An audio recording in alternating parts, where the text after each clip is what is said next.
Ang kwentong ito ay hango sa totoong buhay. Mula ito sa isa nating kabayan na itago na lang natin sa pangalang Val. Walang eksaktong taon. Probinsya ng Iloilo.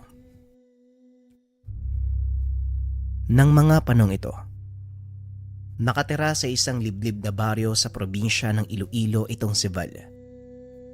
Kasama ang kanyang lolong si Mang Henry, pati na rin ang tiyuhin na si Diosdado. Naiwan sa pangangalaga ng mga ito si Val dahil ang ama nito na anak ni Mang Henry naglilingkod bilang isang sundalo. Samantalang ang ina naman ni Val namamasukan sa opisina ng kanilang alkalde sa bayan. Madalang umuwi ang mga ito dahil na din sa layo ng lugar at laging abala sa trabaho.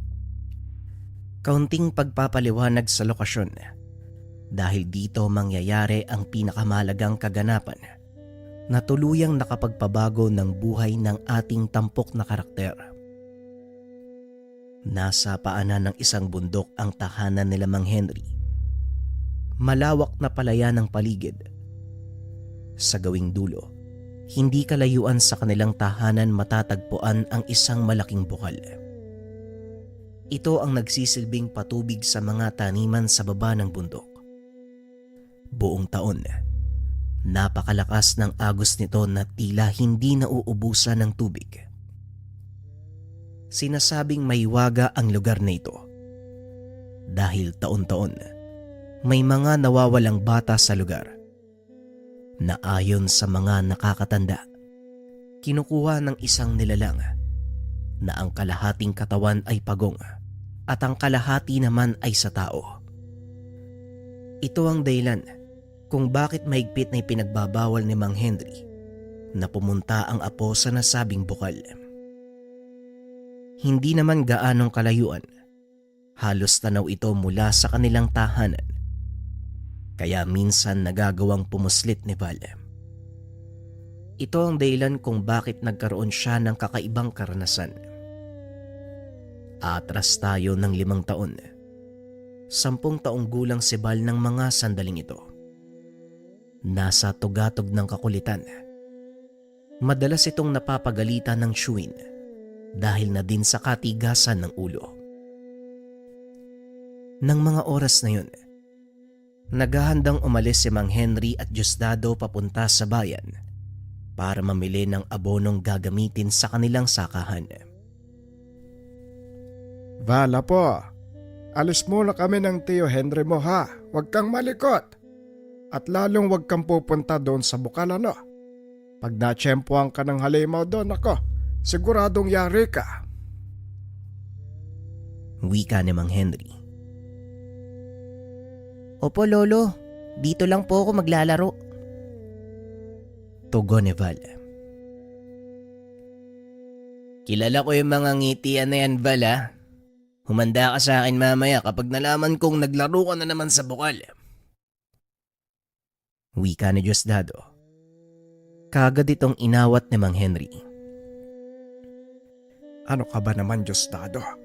Huwag mo na ngang tinatakot ng ganyan si Val. Kung aalis siya, hayaan mo. Eh bakit? Sino bang gagawing hapunan ng mga halimaw sa bukal? Ay siya naman, hindi ba? Wika ni Mang Henry. Napalunok ng laway si Val. Bagyang nakaramdam ng takot sa sinabi ng lolo.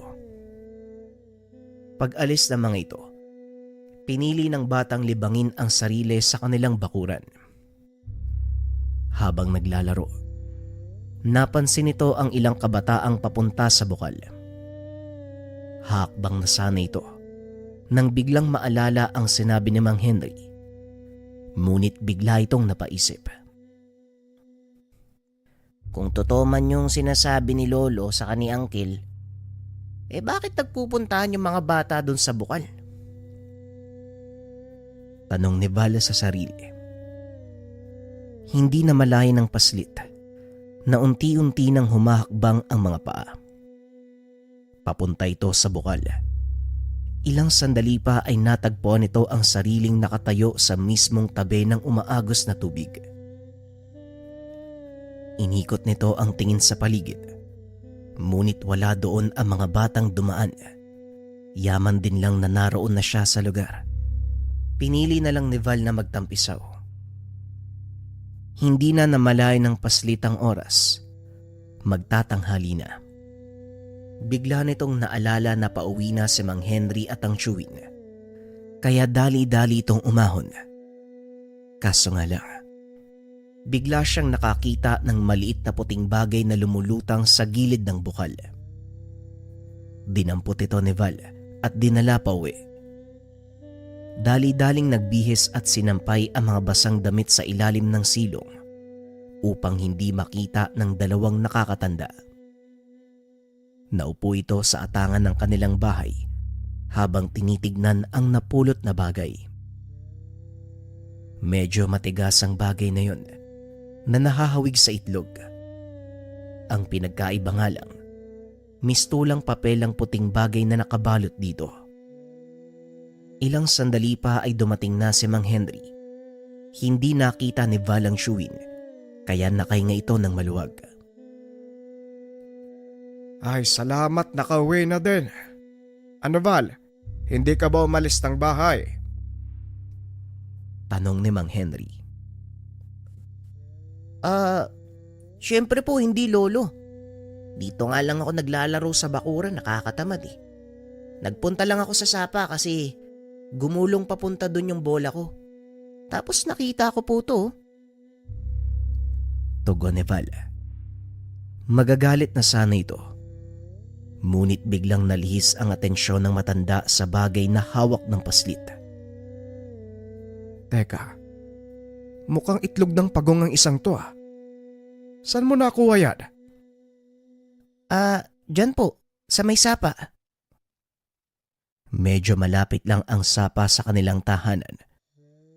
Kapani-paniwala ang palusot nito dahil talagang maraming pagong ang nananahan sa lugar. Ganun ba? Ano ngayon ang balak mo sa itlog na yan? Sigurado po ba kayong itlog ng pagong yan? Oo naman, walang duda. Itlog ng pagong yang napulot mo. Kung ganun lo, itatago ko na lang. Baka sakaling mapisa eh. Pag-uusap ng dalawa. Tinuruan ng matanda si Val kung paanong papapisain ang itlog. Makalipas nga ang mahigit 2 buwan, lumabas mula sa itlog ang isang maliit na pagong. Tuwang-tuwa si Val dahil nagawa niyang buhayin ang itlog ng pagong. Kalaunan ay inalagaan nito. Ang buong akala ni Mang Henry, pangkaraniwang pagong lang ang nakuha ng apo. Ngunit habang tumatagal, napapansin nitong may kakaiba sa munting hayop. Nag-iiba ang kulay ng baon nito. Habang nagtatagal, lumilitaw mula sa balat nito ang mga kakaibang marka na parang mga sinaunang letra. Balik tayo sa kasalukuyan. Nang mga panong ito ay binata na si Val, naroon pa rin ang alaga nitong pagong. Normal na sa mga ito ang kabagalan sa paglaki. Sa mga hindi nakakaalam, umaabot ng mahigit 100 taon ang buhay ng isang pagong. Depende sa lugar na kinalakihan. Sa kaso ng mga pagong na inaalagaan ng tao, malaki ang pag-asa na mas humaba pa ang buhay nila kaysa nasa kalikasan. Minsan ay hindi nahiwalay ang pagong kay Val. Sa tuwing papasok ito sa paaralan, inilalagay ng binata ang alaga sa bulsa. At dahil kasing laki lang ito ng kanyang palad, walang halos nakakapansin. Madalas din itong kinakausap ni Val. Tila nakakaintindi ang pagong.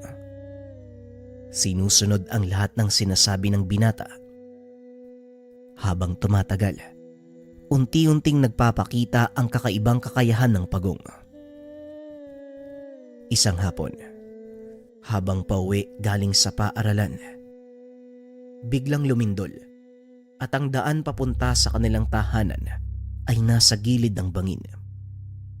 Minsan kahit walang lindol, nauhulog ang malalaking bato mula sa pinakataas ng bundok. Nang mga sandaling iyon, nasa kalagitnaan ng kalsada ang binata nang biglang magsipaggulungan ang malalaking bato papunta sa kanyang kinakatayuan. Hindi magawang kumilos ng binata dahil sa sobrang kaba. Nanigas ang mga binti nito hanggang sa tuluyan siyang mawalan ng ulirat. Sa pagkakataong iyon, alam ni Val na hindi siya makakaligtas. Ngunit laking gulat nito nang magising sa loob ng isang silid. Nakaupo sa tabi ng higaan si Mang Hiner habang kausap ang isang lalaki. Napagtanto ng binatang nasa ospital ito. Paglabas ng lalaking nakaputi ay kaagad kinausap ni Mang Henry ang apo. Anong nangyari, Val? Paano ka nakaligtas? Tanong ni Mang Henry. Hindi ko po alam eh. Pero teka, nasan po yung alaga ko?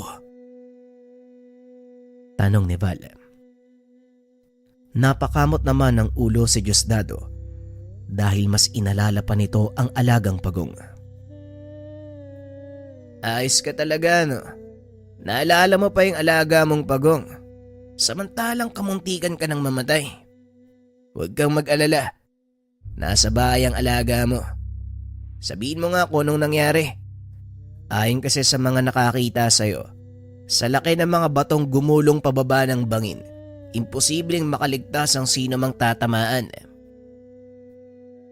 Wika ni Diosdado. Hindi ko rin po alam kung anong nangyari, Uncle Deo. Sa sobrang takot ko po kasi, nawalan ako ng malay. Paggising ko, nandito na ako eh. Tugon ni Val. Matapos ang huling pagsusuri, kaagad na din silang pinalabas ng ospital dahil wala namang natamong malalang pinsala ang binata. Pagdating sa kanilang tahanan, unang hinanap ni Val ay ang alaga. Laking tuwa nito nang makitang ligtas ang pagong. Mabuti naman ligtas ka. Nag-alala ako sa iyo ah. Akala ko nadaganan ka na ng mga bato eh. Wika ni Val. Ang nakakapagtaka dyan sa alaga mo, alam mo kung ano?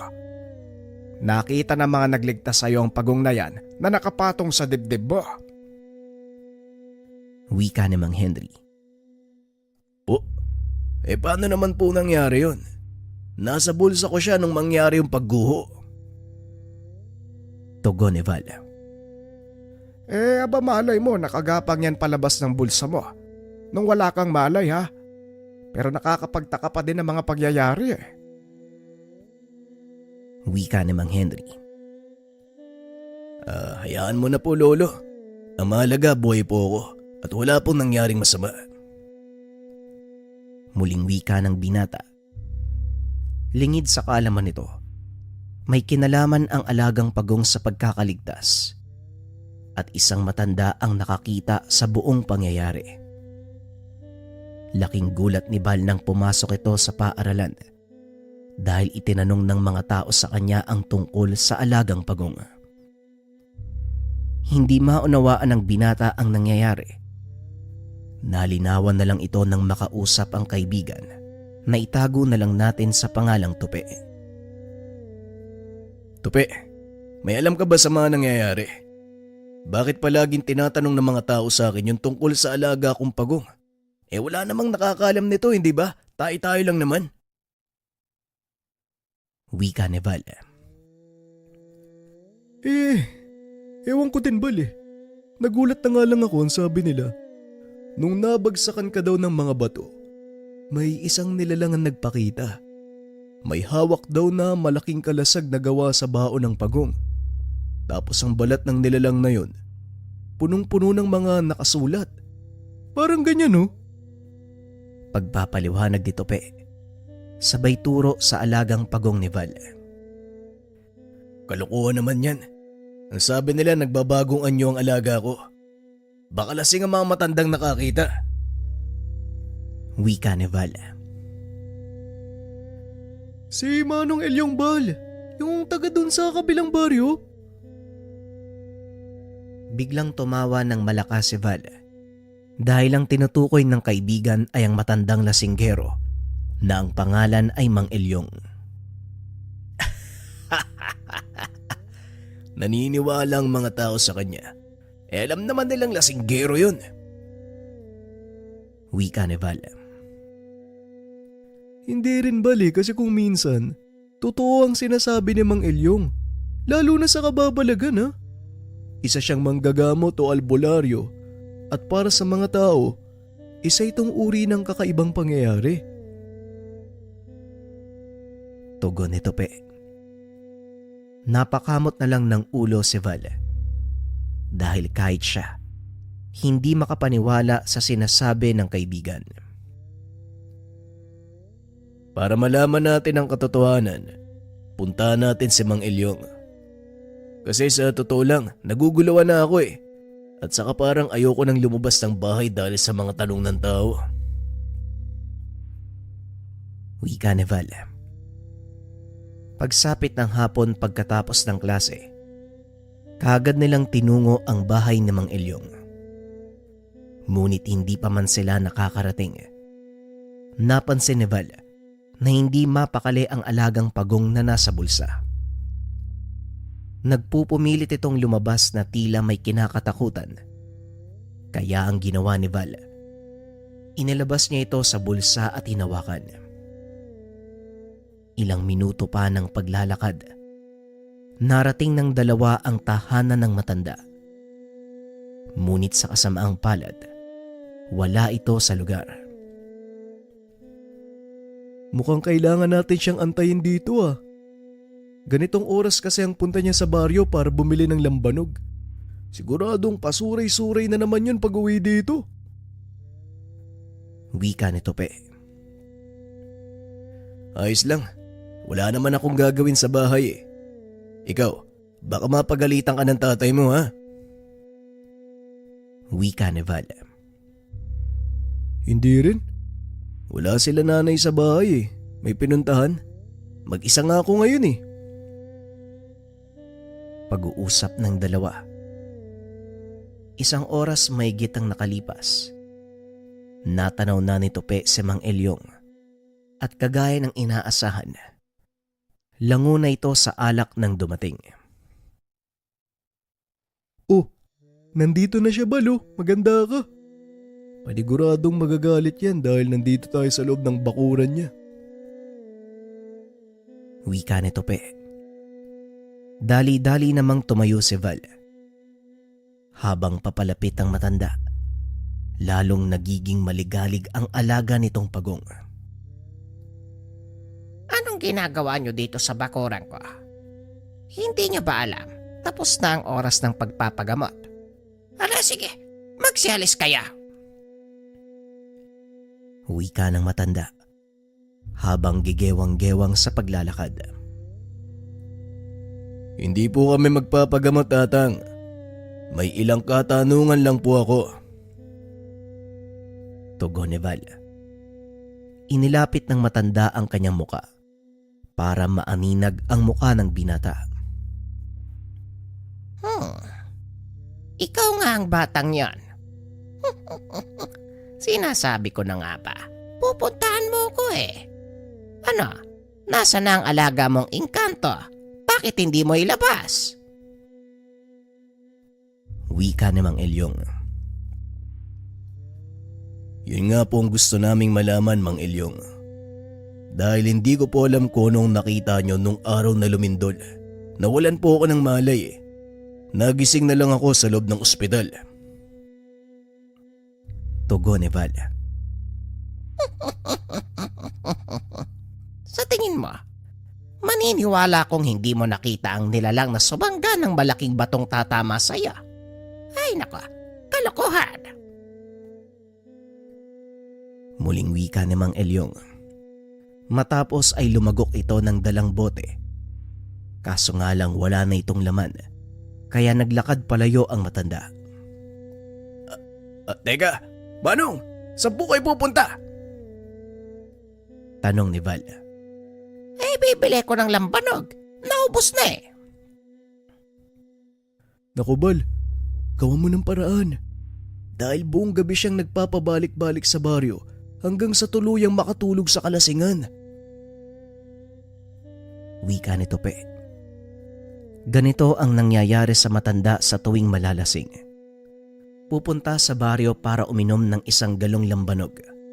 Bibili pa ito ng isa pang inumin habang naglalakbay pa uwi. At sa oras na maubos ito, muling babalik ang matanda upang bumili. Paulit-ulit ang nangyayari hanggang sa tuluyan nitong bumagsak sa kalasingan. Sandali lang Manong. Ang kaibigan ko na lang po ang bibili para sa inyo. Antayin nyo na lang po siya dito. Wika ni Val. Dali-dali namang nag-abot ng pera sa kaibigan at sa pilitan itong pinabili ng lambanog. Silang dalawa na lang ang naiwan sa tahanan ng matanda. Naupo ito sa sulok at pinagmamasdan si Val. Hindi naging komportable ang binata, kaya naisipan nitong lumabas ng tahanan. Akmang tatayo na sana nang bigla siyang pigilan ni Mang Elyong. Sandali lang. Hindi ba sabi mo may itatanong ka? Bakit ka lalabas? Tanong ng matanda. Meron nga po. Pasensya na, medyo naiilang po kasi ako sa titig nyo. Tugon ni Val. Unti-unti mo nang nakukuha ang ugali ng iyong kaibigan. Mahiyain at mas gugustuhin na lang magtago sa kanilang bao. Muling wika ni Mang Elyong. Dito na nagkaroon ng lakas ng loob si Val upang magtanong sa kanya. Manong, gusto ko lang pong malaman kung anong klaseng nilalang yung nakita niyong nagligtas sa akin. Wika ni Val. Sa hindi malamang dahilan, tila nagkaroon ng interes ang binata sa mga sasabihin ni Mang Elyong. Sa kabila ng katotohanang nakainom na ito, malamang wala na sa sariling wisyo. Kaya nga nang sinasabi ko, nasabi ko sa mga tao, isang malaking nilalangan nakita kong sumangga ng mga batong tatama sana sa iyo. Hindi ako maaaring magkamali. Ang nilalang na yon ay ang tinatawag nila na kapa. Wika ni Mang Elyong.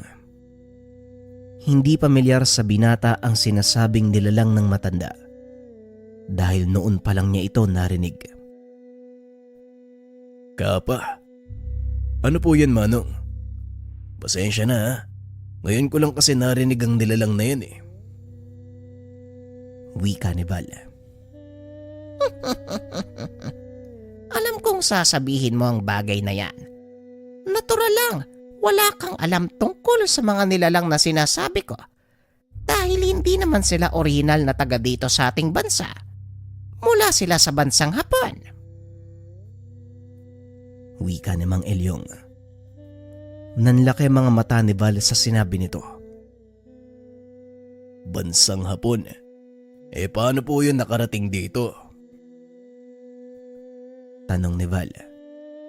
Ngunit sa kasamaang palad, hindi na ito nagawang sagutin ni Mang Elyong dahil tuluyan na itong nakatulog. Sumakto namang dumating si Tope. Eto, nandito na yung lambanog mo, Manong. Naku, tinamaan ng lintik. Tulog na pala yan? Wika ni Tope. Oo, bigla na lang nakatulog eh. Halika na nga, umuwi na lang tayo. Sayang, hindi niya nasagot ang mga tanong ko. Tugon ni Val. Ngunit may naisip na paraan si Tope kung paanong gigisingin ang matanda. Sandali lang. May naisip ako, Bal. Tignan mo to. Wika ni Tope.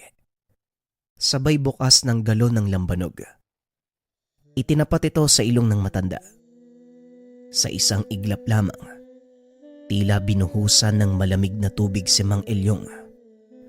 Muli itong gumising at hinablot ang galon sa kamay ni Tupi. O diba? Sabi ko sa'yo, Bal eh. O sige na, ituloy mo na yung pagtatanong sa kanya. Itong lasinggerong to. Napakamot na lang sa ulo si Val at muling tinanong ang matanda. Mang Elyong, ituloy niyo po ang kwento. Wika ni Val. Kwento? Anong kwento? At saka, kayong dalawa, anong ginagawa nyo dito sa loob ng pamamahay ko? Wika ni Mang Elyong. Nagkatinginan ang magkaibigan at napailing. Ay nako, mukhang ang nagsasayang lang tayo ng oras dito, Tupi. Halika na nga, umuwi na lang tayo. Wika ni Val. Akmang tatayo na sana nang biglang magsalita ang matanda. Hindi ba? Ikaw yung binatang iniligtas ng kapa. Napalingon si Val. Muling napukaw ang interes sa pakikipag-usap. Oo, yan nga po. Yan nga po yung pinag-uusapan natin kanina. At yan din po ang mismong dahilan kung bakit ako nandito ngayon. Wika ni Val. Ganun ba? Pasensya na kayo ha. Makakalamutin na ako eh. Maupo kayo. Itutuloy natin ang usapan. Pinagpatuloy ni Mang Elyong ang pagpapaliwanag tungkol sa nilalang. Masuri namang nakinig ang dalawa sa kanya. Ayon sa matanda ang mga kapa, orihinal na matatagpuan sa bansang Hapon. Pinaniniwala ang nakatira ang mga ito sa lawa o hindi kaya naman sa mga batis na malimit puntahan ng mga tao. Ang anyo nito may hahalin tulad sa isang pagong. Kulay berde ang balat. Minsan may mga nakasulat na simbolo. Punong-puno ng makakapal na kaliskis ang kanilang braso. Pinaniniwalaan din na ito ang ginagamit nila upang ipagtanggol ang sarili. Kalahating tao, kalahating pagong. Ang mga nilalang na ito kung titignan, tila may salamin na nakapatong sa kanilang ulo na siyang ginagamit nila upang ikubli ang sarili sa paningin ng mga tao. Habang nakalubog ang buong katawan sa ilalim ng tubig. Ang ilan sa mga ito, depende sa katayuan, may kakayahang magpalit ng anyo at itago ang kanilang totoong pagkakakilanlan. Walang duda. Kapa nga ang nakita ko. Yun ang nagligtas sa iyo, bata. Maniwala ka o hindi, isang makapangyarihang nilalang ang kaibigan mo. Wika ni Mang Elyong. Kung hindi sila galing dito sa atin, paano nga po sila nakarating? Tanong ni Val. Hindi ako sigurado. Pero may kaibigan akong dating sundalo ng Hapon na nagsabing may dala silang mga nilalang mula sa kanilang bansa. Pinakawalan nilang mga ito sa ating kagubatan upang mamuhay sa kagustuhang mapanatili ang kanilang kultura kahit nasa ibang bansa sila. Kaso lang natalo sila sa digmaan eh, kaya wala ding nagawa kung hindi bumalik na lang sa sariling bansa. Tugon ni Mang Elyong. Ayon pa dito maliban sa kapa, may ilan pang mga nilalang na dinala ang Hapon. Hindi maalala ng matanda ang tawag sa mga ito. Ngunit alam niyang pagala-gala lang sila sa kagubatan. Namumuhay kasama ng ilan pang mga nilalang na dito naman matatagpuan sa ating bansa. Muli pa sanang magtatanong si Bal. Ngunit narinig nitong humilik si Mang Elyong. Medyo malalim na din ang gabi, kaya naman umuwi na ang magkaibigan. Kinabukasan habang nasa paaralan, Muli na namang napag-usapan ng magkaibigan ang tungkol sa sinasabi ni Mang Elyong. Hindi nila alam na may nakarinig pala sa kanila. Ito ang isa sa kanilang kaklase na itago na lang natin sa pangalang Dodong. May kagaspangan ang ugali ng binatang ito dahil anak ng isa ding kilalang manggagamot sa kanilang bayan. Kinakatakutan ang ama nito dahil na din sa sabi-sabi na may kakayahan nitong mambarang. Pagsapit ng hapon habang naglalakad palabas ng paaralan, hinarang ni Dodong ang dalawa at gaya ng dati, pinagdiskitahan ng mga ito. Ay, nandito na pala ang sinasabi nilang may kaibigang higanting pagong. Ano Val, nasaan ang alaga mo? Bakit hindi mo palabasin? Wika ni Dodong. Umalis na lang ang binata dahil ayaw nitong patulan ang pangaasar ng kaklase. Pwede ba, Dodong? Tigilan mo ko. Wala naman akong ginagawa sa'yo eh. Tugon ni Val. Akmang lalakad na sana ito palayo nang bigla siyang hatakin ni Dodong. Huwag kang bastos. Dahil kausap pa kita. Mukhang nakalimutan mo yata kung sino ang tatay ko. Napangiti si Val. Muling nagsalita dahilan para mapahiya si Dodong. Alam mo Dodong, hindi ko nakakalimutan kung sino ang tatay mo. Wala lang akong pake. At mas lalong hindi ako natatakot sa kanya. Kaya kung pwede lang, lubayan mo kami ni Tupi. Wika ni Val. Sa halip na hayaan, lalo pang nagalit si Dudong. Hinatak nito ang damit ng binata. Akmang susuntukin nang biglang may sumigaw. Bitawan mo ang pamangking ko. Kung ayaw mong samain. Napalingon si Val. Nakita ang tiyuhing si Diosdado. Maswerte ka, may dumating na sa kalolo. Pero hindi pa tayo tapos, Val. Pagbabayaran mo ang panginsulto sa tatay ko. Wika ni Dudong. Kagad na itong umalis. Dali-dali namang nilapitan ni Diosdado ang binata. Anong nangyari? Ayos ka lang ba? Anong kalokohan na naman ang naisipan mong gawin? Tanong ni Diosdado. Wala po, Uncle. Si Dudong nga ang nauna eh. Hinarang niya kami palabas eh. Pilit na hinahanap sa akin yung alaga akong pagong. Tugon ni Val. Ganun ba? Hayaan mo na ang mahalaga. Hindi kayo nagkasakitan. Halika na, umuwi na tayo. Ikaw din, Tupi. Umuwi ka na. Wika ni Diosdado. Kagad nang umuwi ang magtsuin. Pagdating ng mga ito sa tahanan ay kinausap ni Mang Henry si Val. May tatanong ako sa'yo ha. At gusto ko maging tapat ka sa akin, Val. Totoo bang pinuntahan mo si Mang Elyong upang magtanong tungkol sa nangyari? Tanong ni Mang Henry. Opo, Lolo. Pasensya na po kayo kung di ako nagpaalam ha. Gusto ko lang po kasing malaman kung totoo ba yung mga nakita niya. Wika ni Val. Ay, naku talagang bata ito, oo. Alam mo namang mahilig gumawa ng kwento yang si Mang Elyong eh. Ayan tuloy, kayo na naman ang laman ng usapan sa baryo. Kesyo daw, pumunta kayo sa kanya at nagtanong. Kung ano-anong lumalabas sa usap-usapan dito. Wika ni Mang Henry. Ano naman po ang sinabi niya tungkol doon? Tanong ni Val. Wala naman. Ang sakin lang, Val, ayoko masyado kang naniniwala sa matandang yon. Apo, sakin ka makinig ha. Wala namang may dudulot na kabutihan ng mga sinasabi niya. Puro katanghisip. Yan ang nagagawa ng alak sa utak eh. Tugon ni Mang Henry. Napaisip si Val sa mga sinabi ng matanda.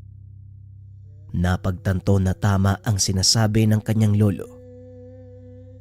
Ngunit sa hindi inaasahang pagkakataon, si Val mismo ang nakatuklas ng buong katotohanan. Isang hapon habang pauwi, muli na naman siyang hinarang ni Dudong kasama ang pinsan nito. Napabuntong hininga ang binata at nagpatuloy sa paglalakad. Ano Val? Akala mo nakalimutan ko na yung pang-iinsulto mo sa tatay ko. Pasensya na. Hindi ko kasi makakalimutan eh. At ngayon, pagbabayaran mo yun. Wika ni Dudong. Kagad namang hinawakan ng kasama nito si Val. Ngunit bago suntukin ni Dudong ang binata, biglang lumitaw sa harapan nila ang isang nilalang na halos 8 talampakan ang taas. Nagliliwanag na kulay asul ang mga mata.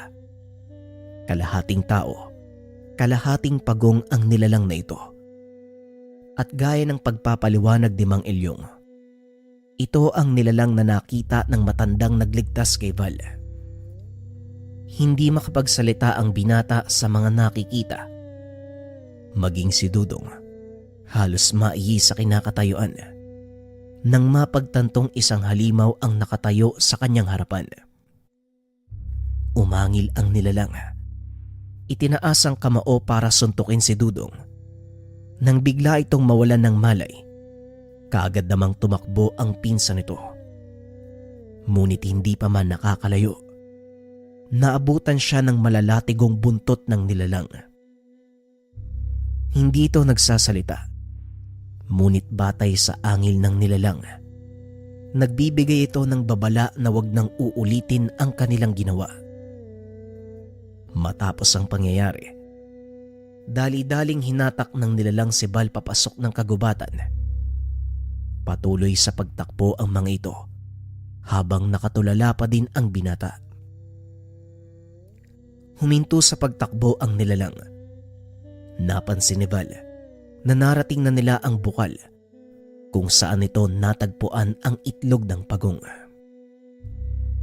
Ayos ka lang ba, kaibigan? Pasensya na kung kailangan kitang hilahin papunta dito. Wala na kasi kung oras. Sa ngayon, kaya ko lang manatili sa ganitong anyo sa loob ng 30 minuto. Hindi pa ganoon kalakas ang kakayahan mong panatilihin ako ng mas matagal sa kasalukuyan kong anyo. Wika ng nilalang. Sino ka? Tanong ni Val. Ako ang alaga mong pagong. Ang pangalan ko ay Bugang. Huwag kang mag-alala. Hindi ako kaaway, kagaya ng inaakala mo. Tugon ng nilalang na nagngangalang Bugang. Alam ko, dahil kung masamang nilalang ka, hindi mo ako dadalhin sa lugar na to upang kausapin ng mga sinsinan. Malamang nilapa mo na ako at ginawang hapunan. Napangiti na lang ang nilalang. Ngunit kagaya ng sinasabi nito, hindi siya maaaring magtagal sa ganong anyo. Kaya makalipas ang ilang minuto, muli itong nagbalik sa dating anyo, lumapag sa palad ni Val. Hindi nakapagsalita si Val dahil sa mga nangyayari. Tinitigan lang nito ang alagang pagong na ni minsan hindi niya inakala na kakaibang nilalang. At dahil malapit lang ang bukal sa kanilang tahanan, dali-dali nang umuwi ang binata. Nakasalubong nito sa daan ng tsuwin, na kagad namang nag-usisa kung saan ito nanggaling. Mukhang hapon na ang uwi mo ha. Saan ka galing? Tanong ni Diosdado. Sa paaralan po, Uncle. Medyo nawili ako sa panonood ng basketball. Tugon ni Val. Ganun ba? O siya, umuwi ka na, inaantay ka na ni tatay. Kailangan niya ang tulong mo. Naghahanda siya ngayon ng mga bini. Muling wika ng Shuin. Kaagad namang tumuloy sa pag-uwi ang binata. Nakita nga ni Val ang matandang akmang bubuhatin ang isang sako ng palay. Naku lolo, ako na po dyan. Baka mapano ka ba? Wika ni Val. Aba, tamang-tama ang dating mo. O siya, pakibuhat mo na nga ang lalagyan papunta dun sa sapa para maibabad na. Wika ni Mang Henry. Kaagad namang hinawakan ni Val ang sako. Laking gulat nito dahil nang bubuhatin niya na ay biglang nagsalita si Bugang. Hindi ko man kayang buhatin yan para sa'yo. Pero ito, kaya kong gawin. Wika nito. Biglang nakaramdam ng kakaibang lakas si Val. Nang iangat nito ang sako ng palay, nagmistula itong walang laman. Napalingon si Val sa matanda at saktong hindi ito nakatingin. Kaya nakahinga ng maluwag ang binata. Habang naglalakad papunta ng sapa ay kinakausap ni Val ang alaga. Ayos ka din pala Bugang ano. Akala ko talaga, isa kang halimaw. Wika ni Val. Halimaw naman talaga ako sa paningin ng mga taong hindi nakakaunawa. Ngunit hindi mo rin sila masisisi dahil bibihira ang kagaya ko. At isa pa, malaki ang kaibahan ng anyo ko kumpara sa inyong mga tao. Tugon ni Bugang. 5 sako ng palay ang kanilang binabad ng hapong iyon. Kinabukasan ay kailangan itong hanguin bago tuluyang isaboy sa pataniman. Ngunit may isang problema si Mang Henry dahil hindi pa nito natatapos ang pagpapalabas ng tubig sa palayan. Ay nako, nakalimutan kong hindi pa pala tapos ang pagbabawas ng tubig sa palayan. Sa susunod na araw tayo magsasaboy. Ay sandali lang bala, dito ka lang. Magbubukas ako ng mga pilapil. Wika ng matanda. Pinigilan nito ng binata. Ako na po ang gagawa lolo. Wala naman akong pasok bukas eh. Kaya ayos lang kung mapuyat ako. Kakain lang ako ng hapunan bago pumunta sa bukid. Wika ni Val. O siya, kung talagang yan ang gusto mo, hindi kita pipigilan. Mabuti na rin yan para matutunan mo ng pangawakan ng palayan ng iyong ama't ina. Wika ni Mang Henry. Matapos ang hapunan, kaagad nang lumakad si Val. Maliwanag naman ng mga sandaling iyon, kaya nagagawang makita ng binata ang gagawin.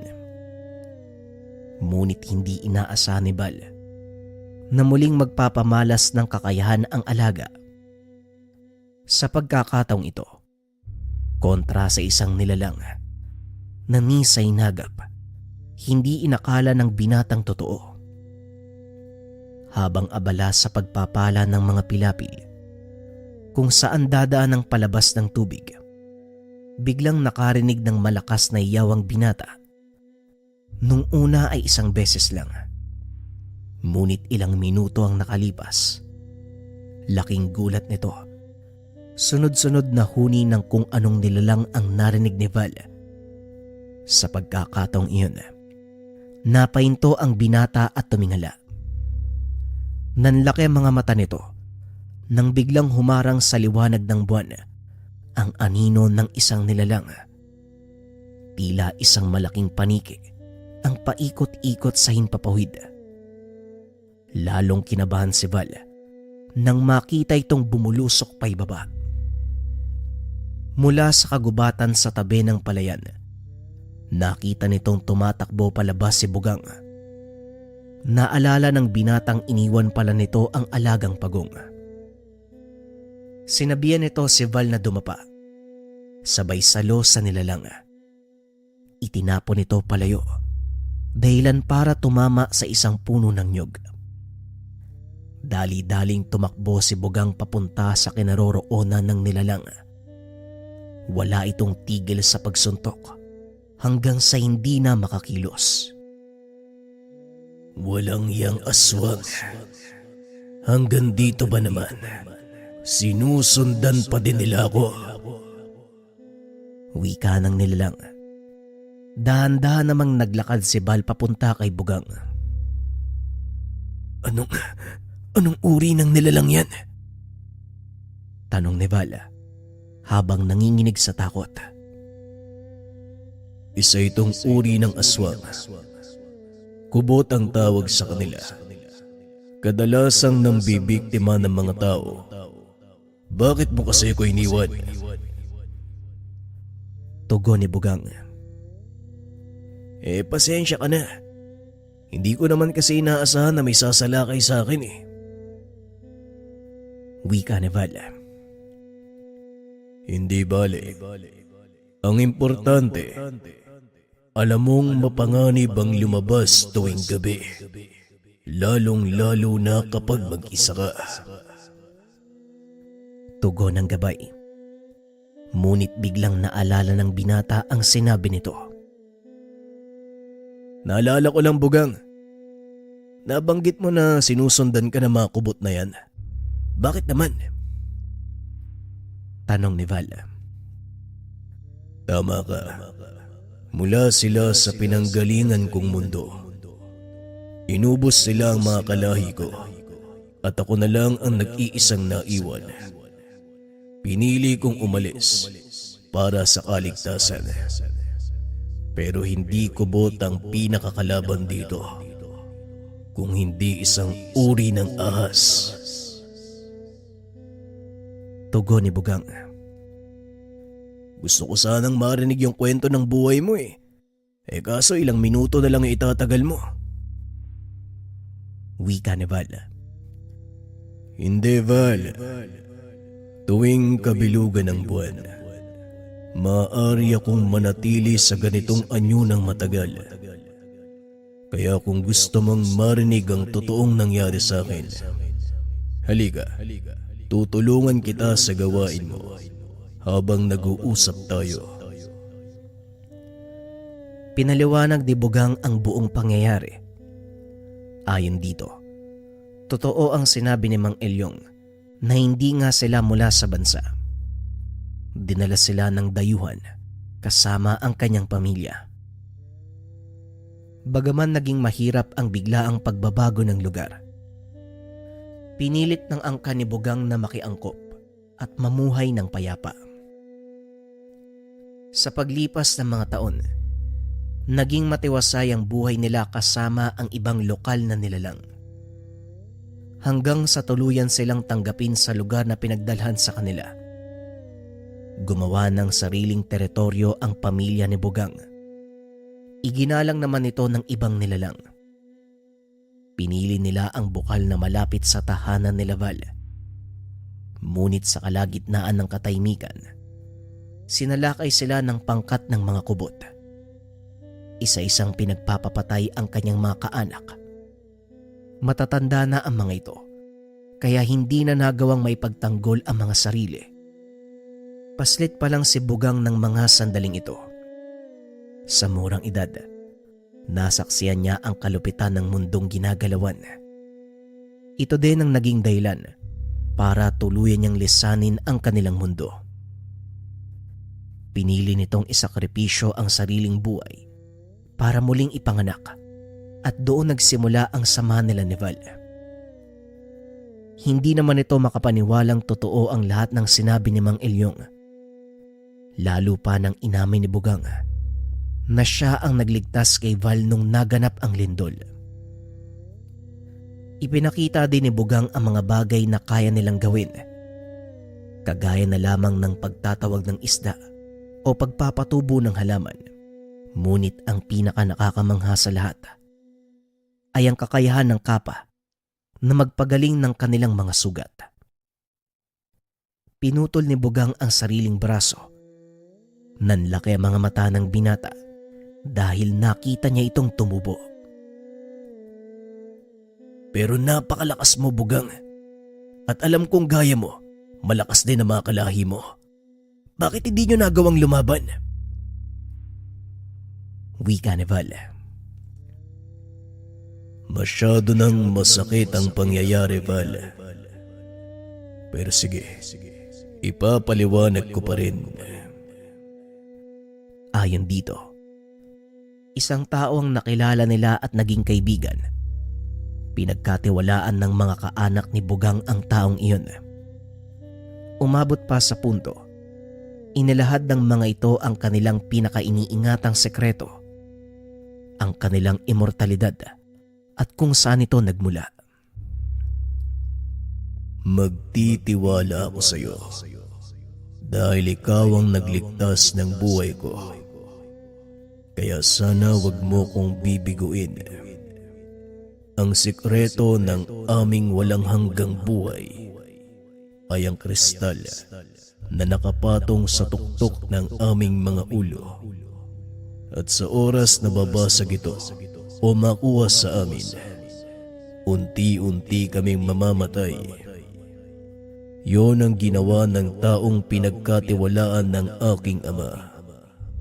Sauli, ipinagkanulo siya para sa bertud na yon. Literal na ahas. Pagpapaliwanag ni Bugang. Bakit naman niya kinuha ang bertud ng tatay mo? Tanong ni Val. Sa kagustuhang magkaroon ng buhay na walang hanggan. Hindi akalain ni ama na gagawin yun sa kanya ng pinagkakatiwalaang tao, maging sina at mga kapatid ko, hindi nakaligtas.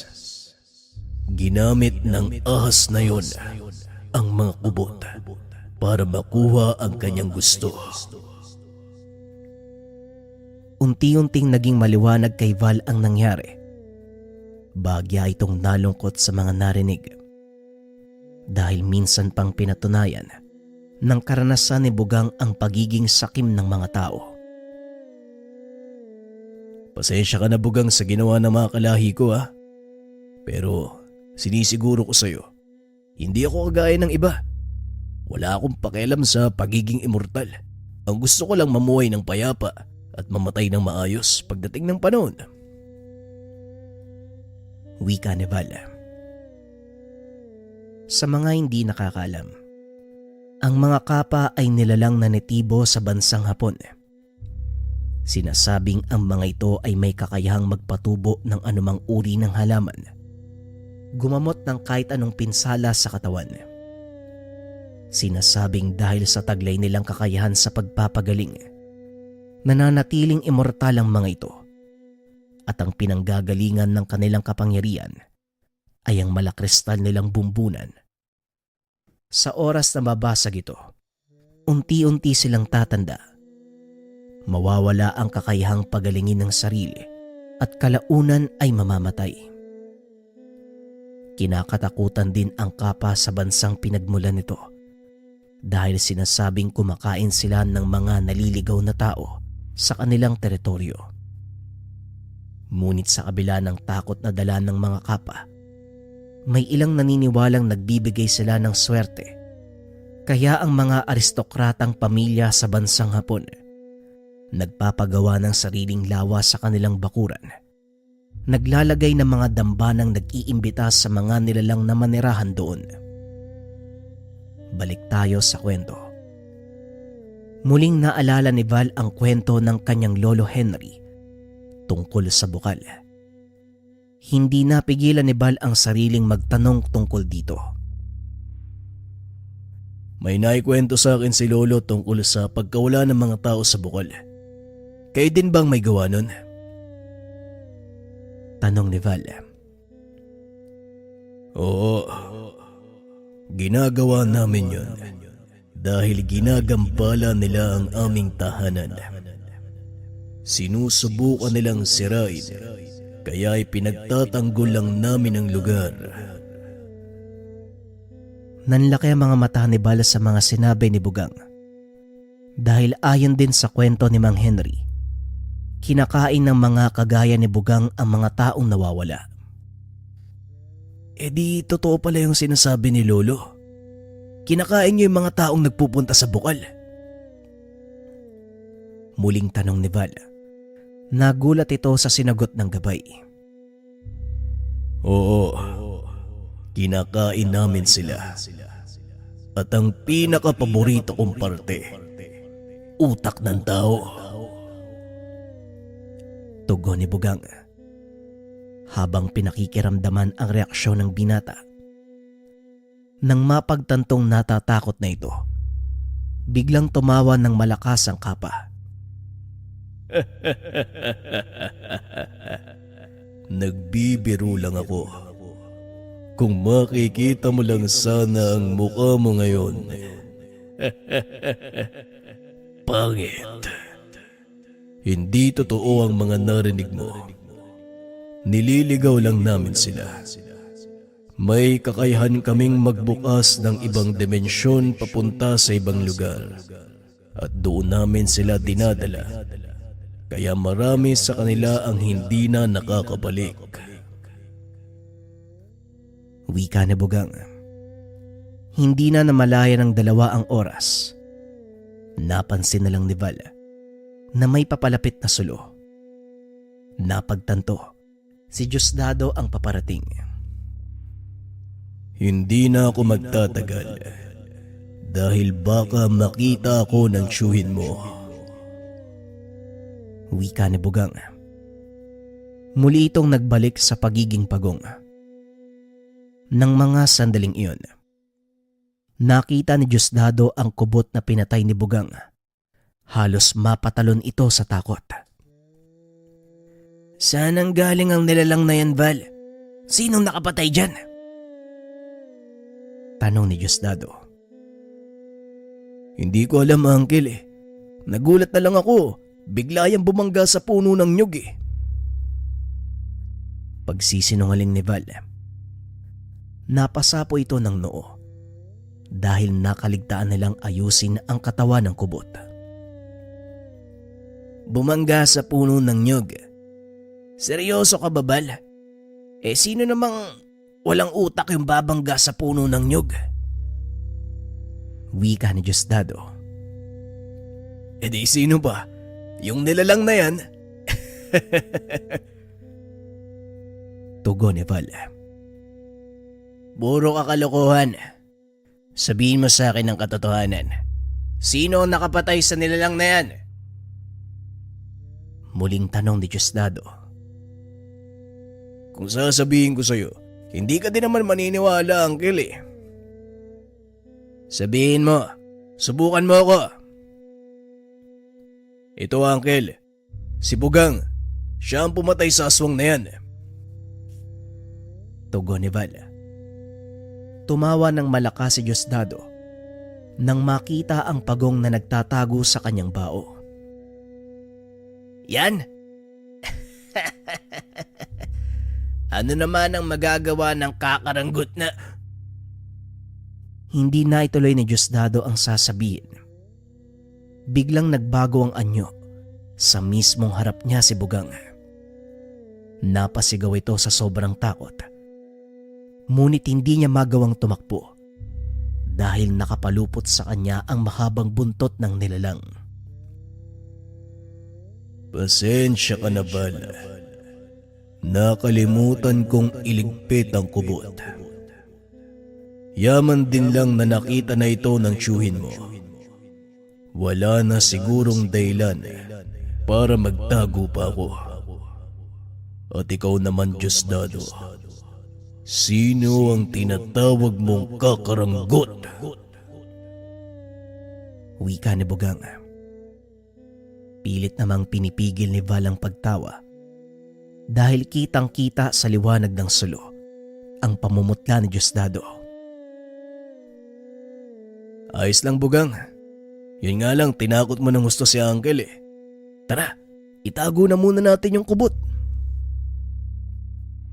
Tugon ni Val. Kinuha ni Bugang ang sisidlang nakasabit sa tagiliran. Ininom ang laman. Laking gulat ng binata dahil biglang nagbuga ng apoy ang kapa. Tinupok ang katawan ng kubot. Hayaan mo lang na maging abo ang katawan niyan. Wala nang makakapansin sa kanya.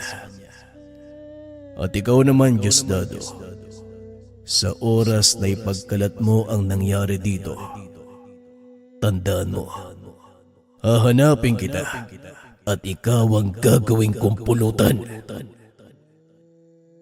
Hindi na nakapagsalita si Diosdado. Nang mga sandaling iyon ay tanging pagtangulang ang naisagot nito. Matapos ay muling nagbalik sa pagiging pagong si Bugang.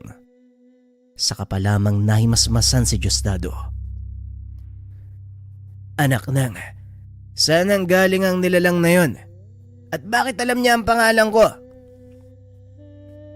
Tanong ni Diosdado habang pinupunasan ng pawis.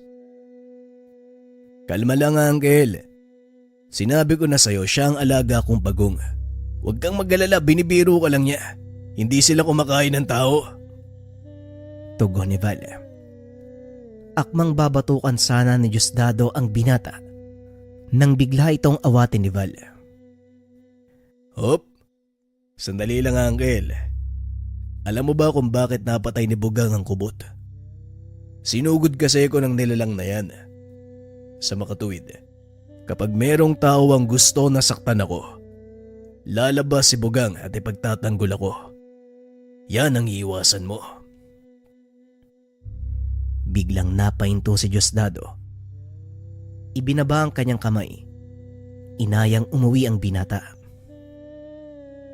Ikaw talagang bata ka. Puro kakalokohan. Alam na ba to ng Lolo Henry mo? Tanong ni Diosdado. Hindi pa po, Uncle. At siguro, wag na muna natin sabihin. Mamaya, atakiin sa puso si Lolo kapag nakita si Bugang. Maraming salamat sa pakikinig ng ating kwento mga kabayan. Ito promise to. Kapag umabot tayo ng 1,000 likes and 500 comments, upload ko kagad yung susunod na episode. Salamat. Magandang araw mga kabayan. Pakita ko lang tong mga gabay medalyon natin. Ready na to lahat. So pwede na kayo mag-order. Nilalagyan lang namin ng barnis o yung pampakinang para mas maganda siyang tignan pag suot. Payo lang mga kabayan, huwag kayo mag-focus masyado dun sa itsura ng medalyon. Ang importante dito yung simbolo, saka yung mga sangkap sa loob, lalong-lalo na yung mutya.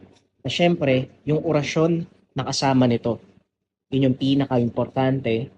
Pero paalala din, buhay na tong mga tangan na to eh. Buhay na yung gabay medalyon. Kumbaga ang bisa ng orasyon para mas kumapit sa inyo yung gabay medalyon at mas magkabisa pa. Sa lahat ng interesado, yung nakikita nyo, yan lang yung stocks natin. For sure, pagka-upload ko nito, mabilis mong ubos yan. Kaya hanggat meron pa, mag-message na kayo or mag-checkout na kayo dun sa ating link na nasa comment section. Maraming salamat mga kabayan.